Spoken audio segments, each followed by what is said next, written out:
A first look at FCC broadband maps coming soon. T-Mobile expands its 5G home internet service in the Midwest. And a major investment in RDOF winner Mercury Broadband. Those stories and more on This Week in the Broadband Universe. Hello everyone and welcome. I'm Craig Corbin. T-Mobile has announced an expansion of its 5G home internet service in the Midwest. Millions of homes in 70 cities in Illinois, Michigan, and Wisconsin will have yet another option in the competitive fray with existing cable operators and telcos. T-Mobile noted that 1 in 4 Michigan residents has no permanent fixed broadband connection. That's about 1.2 million people. In Wisconsin, an even higher number in that category at 1.3 million without broadband. If you've wondered when we'll get a peek at the new broadband maps from the Federal Communications Commission, wonder no more. The FCC is scheduled to release a pre-production draft of the new maps on November the 18th. Previous versions of broadband maps have been woefully inaccurate. The data vitally important in that it will be used for doling out federal funding for broadband deployments in unserved areas, such as the $42.5 billion from the Broadband Access Equity and Deployment Program. A challenge mechanism is already underway for providers, states, local, and tribal governments. And speaking of the BEAD program, word from the National Telecommunications and Information Administration, or NTIA, that allocation levels for eligible states and territories will be made by June the 30th of 2023. NTIA working with the FCC to ensure the accuracy and reliability of the broadband availability data. Providers are being contacted to reiterate their obligations relating to the broadband data collection process. Controlling interest in Mercury Broadband has been acquired by Northleaf Capital Partners. The group plans to invest up to $230 million in support of Mercury's expansion plans.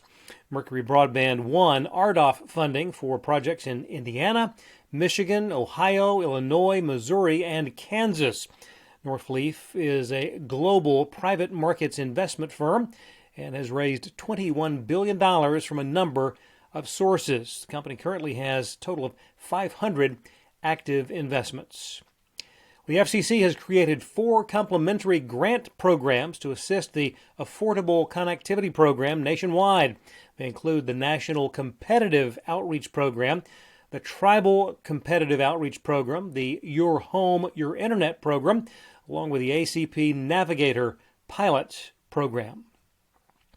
NBC Universal announced a move to begin live streaming local news, network shows, and syndicated programming from 210 NBC affiliates on its Peacock Premium Plus service. Paid users just recently surpassed the 15 million mark. That's 2 years after the service launched.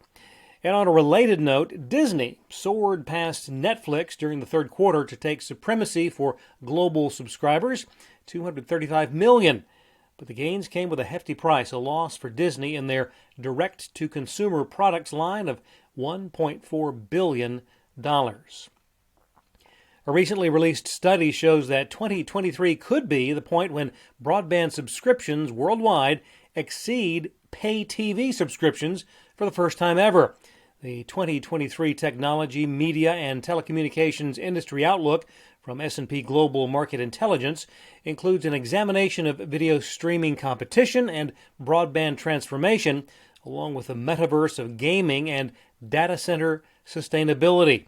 The report also estimates that by 2030, global pay TV penetration will drop to 51%.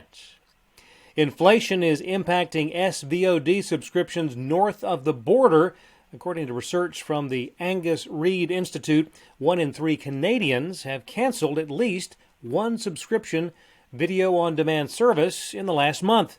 Here in the States, Americans are more likely to cut spending on food versus canceling Amazon Prime or Netflix. A report by the National Research Group indicates that only a quarter of Americans plan to cancel a streaming subscription.